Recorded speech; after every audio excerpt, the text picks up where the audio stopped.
हरे कृष्णा। राधे राधे। आप सभी का स्वागत है मेरे YouTube चैनल श्री राधा माधव रसामृत में। आज की वीडियो कार्तिक मास महात्म के अध्याय 12 की है। पिछले अध्याय में हमने जालंधर राक्षस और विष्णु भगवान के बीच हुए युद्ध का वृत्तांत सुना। आज इस कथा को आगे बढ़ाते हैं। तो सबसे पहले हम वंदना करेंगे गणपति महाराज की। लंबोदर गजकर्ण का विघ्न विनाशक रूप, सिद्ध सभी कारज करें, पावन रूप अनूप। बोलो गणपति महाराज की जय। गुरु वंदना करते हैं। 1 लख चंदा आड़ी घर, सूरज कोटि मिलाई, दादू गुर गोबिंद बिन, तो भी तिमर न जाई। बोलो गुरु महाराज की जय। कथा शुरू करते हैं। नारद जी बोले, उस दानवेंद्र राजा ने विधि पूर्वक मेरा पूजन करके हंसकर कहा, हे ब्राह्मण, आप कहाँ से आए हैं?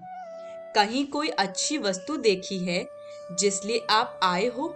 आज्ञा करिए।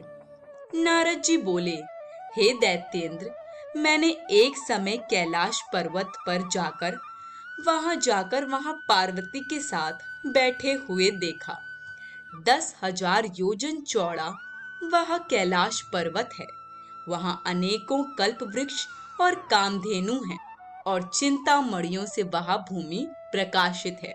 उसे देखकर मुझे आश्चर्य हुआ कि तीनों लोकों में इनके समान रिद्धि कहीं है ही नहीं।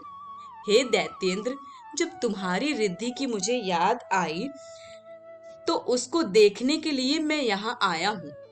तुम्हारी रिद्धि को देखकर ऐसा लगता है कि त्रिलोकी में तुम्हारे समान भाग्यशाली कोई नहीं है। फिर भी स्त्री रत्न के बिना तुम्हारी उस सिद्धि को देखकर विचार करता हूँ कि महादेव जी के समान सुखी कोई त्रिलोकी में नहीं है। अप्सरा, नाग कन्या आदि यद्यपि आपके यहाँ हैं, तो भी पार्वती सी सुंदर नहीं है। जिसके सुंदरता रूपी समुद्र में डूबकर ब्रह्मा जी ने पार्वती जैसी अनेक अप्सराओं को बनाया, परंतु उसके रूप के समान कोई अप्सरा ना हुई। स्त्री रत्न के भोगने वाले महादेव जी का वैभव श्रेष्ठ है। ऐसे कही के कि जब मैं वहां से चल दिया, तब वह दैत्यराज उसके रूप को सुन कामदेव से पीड़ित हो गया। तब भगवान की माया से मोहित होकर सिंह के पुत्र राहु को उसने महादेव जी के पास भेजा। उज्जवल चंद्रमा के समान कैलाश को क्षीण चंद्रमा की तरह अपने काले रंग से रंगकर वह राहु वहां गया।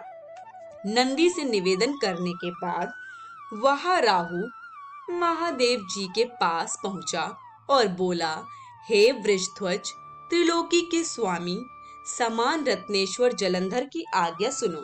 शमशान निवासी हाड़ों की माला पहने हे दिगंबर, तुमको हिमालय की बेटी ऐसी सुंदर स्त्री किस कारण से मिली है?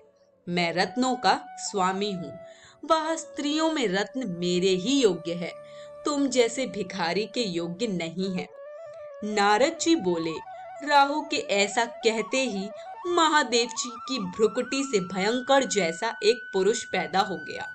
सिंह के समान जिसका मुख है, लहलहाती जीभ है, नेत्रों में ज्वाला है, ऊपर को केश है, सूखा शरीर है। ऐसे वह दूसरा नृसिंह लगता था। जब वह राहु को पकड़ के खाने लगा, तब शिवजी ने इसका निषेध किया कि वह मारने योग्य नहीं है, यह दूत है और पराधीन है, छोड़ दो। यह वचन सुनकर राहु को आकाश में छोड़ दिया। फिर महादेव जी की उस पुरुष ने प्रार्थना की। पुरुष बोला, मुझको बहुत भूख लगी है, हे देव, मैं क्या खाऊं? शिव जी बोले, तू अपने हाथ पैर का मांस द्रमा खा ले। नारद जी बोले, शिव जी की आज्ञा से उस पुरुष ने अपने ही हाथ पांव का मांस खा लिया। अब उसका केवल सिर ही बाकी रह गया। यह देखकर शिव जी प्रसन्न होकर उस भयंकर पुरुष से बोले, हे कीर्तिमुख, तू सदा मेरे द्वार पर रहे। नारद जी बोले, उसी दिन से कीर्तिमुख देवताओं के द्वार पर रहने लगा। जो पहले कीर्तिमुख का पूजन नहीं करते हैं, उनका पूजन वृथा है। उससे छोड़ा गया राहु बर्बर स्थल पर गिरा, इसी से बर्बर नाम से प्रसिद्ध है।